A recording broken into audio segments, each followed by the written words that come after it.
Okay, we're going to start the recording here for numbers 19 to 25. And the first thing we have to realize, it says that f of x is the solid graph. So that looks like the line in the picture.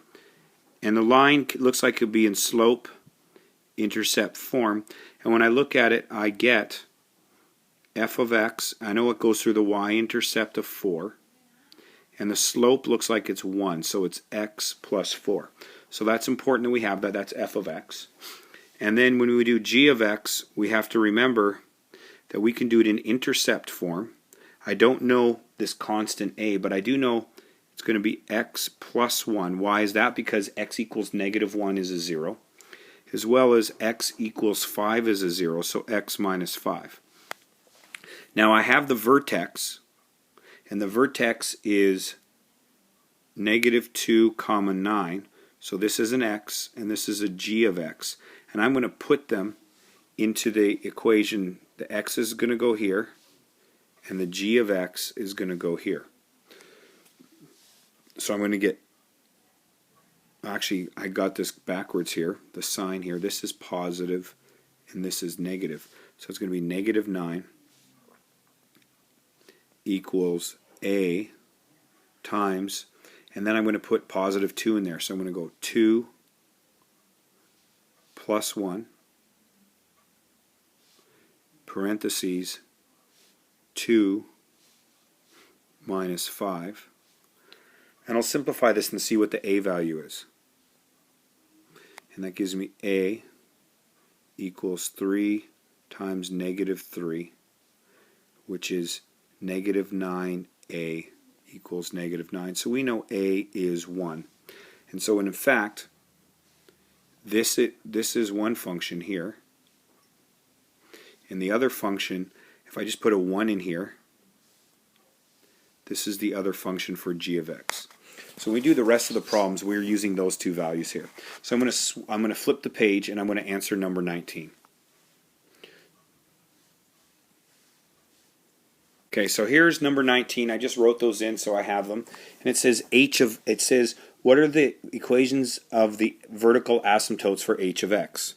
Well, h of x is defined as, in the top there, f of x over g of x, which means it's x plus 4, and I'll put that in parentheses, over x plus 1, x minus 5. Okay, so we got that there.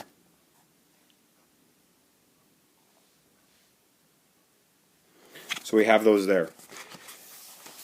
Equations of the vertical asymptotes. Well, the vertical asymptotes are where the denominator could be 0. So one of those could or both could be 0. So when I do that, I get x plus 1 equals 0, x equals negative 1, x minus 5 equals 0, x equals 5. There's number 19. Number 20 says, what are the zeros? So what are the zeros? The zeros, it also wanted the y-intercepts. So the zeros are the x-intercepts, which is where y equals 0. And it turns out this fraction here will only equal 0 if x plus 4 equals 0. So I get x equals negative 4. And so the x-intercept is really negative 4 comma 0. The y-intercept, now some of you didn't hear me say it in class, or you didn't remember, but I said I wanted the y-intercepts as well. And the y-intercept is where x equals 0. So if I put x equals 0 into there, I'm going to get y equals, when I put 0 in for x, I'm going to get 0 plus 4 over 0 plus 1 times 0 minus 5, and that gives me 4 on top. 1 times negative 5 is negative 5, so when I write this one here, it's going to be 0 comma negative 4/5. Okay, number 20 says, does h of x have a horizontal or slant asymptote? Remember, h of x was this. Actually, we'll just go back a page and look at it. H of x is right here. Okay, and the bottom is going to be something with x squared in it. The top is going to be something with x to the first. Okay? So, it turns out for h of x, the numerator has a degree of 1. The denominator has a degree of 2. Well, that means you're going to get a horizontal asymptote. You get horizontal asymptote. You get a horizontal asymptote because the degree at y equal 0, because the d is greater than n, so it's always y equals 0. Okay, now they're going to, later on, some of you chose to graph this. So let's just summarize what we had here. Let's go back a screen here.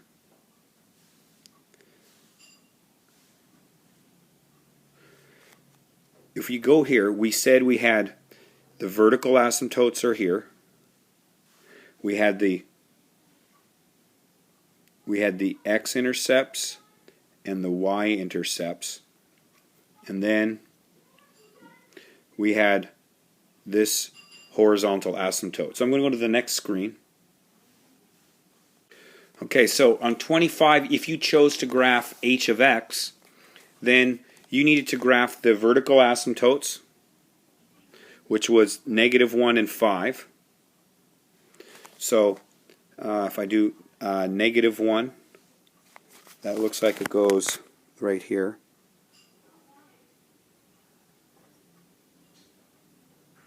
-1 and 5.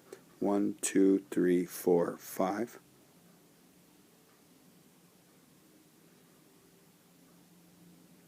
Okay, there's my vertical asymptotes. If I go back a screen, it said the horizontal right here is y equals 0. So there's y equals 0 right here, the x-axis. Okay, there's my asymptotes. And then I have to get some intercepts here. So let's go back. And the x-intercept was -4, 0.